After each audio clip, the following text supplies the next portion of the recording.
Hi guys, so welcome to another Right House TV Open House Tour. Okay guys, so we are in Sampaloc, Manila and papakita ko tong 2-story townhouse dito. So isa to sa mga pinaka-affordable na makikita mo dito sa Sampaloc, Manila. Okay, so let's start here sa ating one-car garage. Kung mapapansin nyo yung street level natin tsaka yung garahe natin, naka-elevate yung garahe natin dun sa ating street level. Turo mo dun sa kalsada, so makita mo yung angat. Ayan, sobrang taas ng ating elevation dito sa ating garahe. And kung mapapansin nyo rin, naka-high ceiling tayo. Ito, exposed na yung ating steel decks. Meron tayo dito 52.5 square meters of flat area and 105 square meters of floor area. So meron tayo dito 3 bedrooms, 2 toilet and bath, and 1 car garage. So dito sa 1 car garage natin, sobrang luwag. Kasyang-kasya dito ang full size na SUV. Okay, so dito sa garahe natin, meron tayo ditong faucet para if ever na maglilinis ka ng mga sasakyan mo, pwede ka na dito gumamit sa inyong garahe. And ito ay nakabukas. So on this side, meron tayo dito malaking sliding window. Tinted na rin siya, so hindi ganun ka harsh yung pasok ng sunlight dun sa ating main living space. And then upon entering from your main door, you will be greeted by your main living space. So dito yung inyong living area, dining, and yung ating kitchen. So dito sa ating living area, nasa tabi ka na itong malaking sliding window mo. So you can see here yung garahe ninyo. Okay, so medyo naka-high ceiling rin tayo dito. Ayan, kung makikita nyo, wala tayo talagang ceiling, pero makikita nyo exposed na yung ating steel deck na ginamit sa ating second floor. Okay?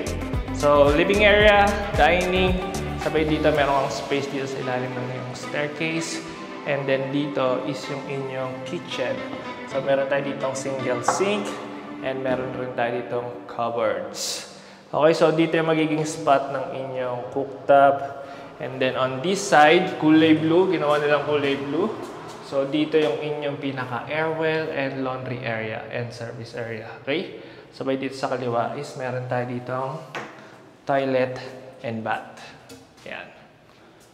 Okay? So ito yung staircase natin papunta sa ating second floor. Yung pinaka-handrail natin is tubular lang. And then ito, yung ating staircase is buhos.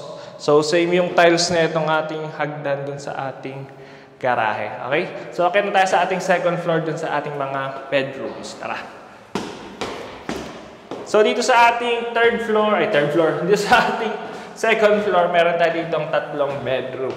So, dito muna tayo sa unang pinto from your staircase. So, this is your bedroom number 1. So, pahaba siya, hindi siya malapad kasi andito yung staircase sa kaliwa mo. Pero dito, meron ka dito ang sliding window which opens up doon sa ating staircase. Aside dito, meron rin tayo dito another window which opens up sa ating airwell. And dito yung inyong provision for your AC unit. And then, yung inyong built-in wardrobe is nandito sa side na to. Yan. Sabay may space ka pa doon sa taas. And meron na naman bintana dito. Okay? Tara!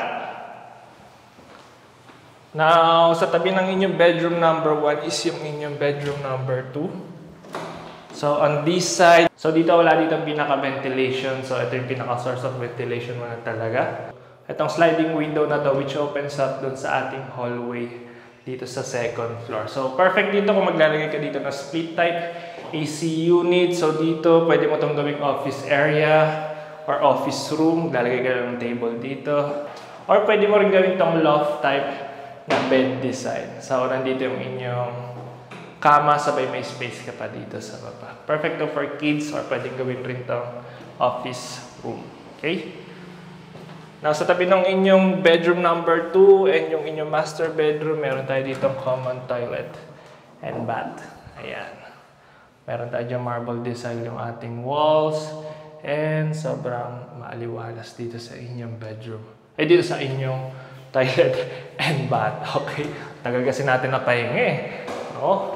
Okay, so dito is yung inyong bedroom number 3. Wala tayong master bedroom kasi yung CR is nasa labas. So ito yung pinakamaluwag na bedroom. Dito yung inyong built-in wardrobe. Ayan, mataas na rin, malaki. Ayan, plyboard lang yung ginamit dito. And then ito yung inyong windows. So, mas okay itong windows na to kasi nabubuksan mo ng todo. Unlike sa mga sliding window, yung kalahati, hindi nabubuksan. So, ito nabubuksan mo lahat yan. And nabubuksan rin to. For safety na rin. And then may lock. Okay? Tinted na rin siya, so hindi ganun ka-harsh yung pasok ng sunlight rin dito sa inyong bedroom. Sabay dito is yung provision ninyo for your AC unit. Okay? So, yun lang guys. So, recap tayo. So, we have a 52.5 square meters of lot area, 105 square meters of floor area, 3 bedrooms, 2 toilet and bath, and 1 car garage. Okay, so if you have any questions about this property, you can send us a message on our Facebook page at Right House TV or dito sa aming contact details. Ayan, nasusulat namin dyan. Okay, so my name is Jello and that's it for today. See you on the next one. Bye-bye.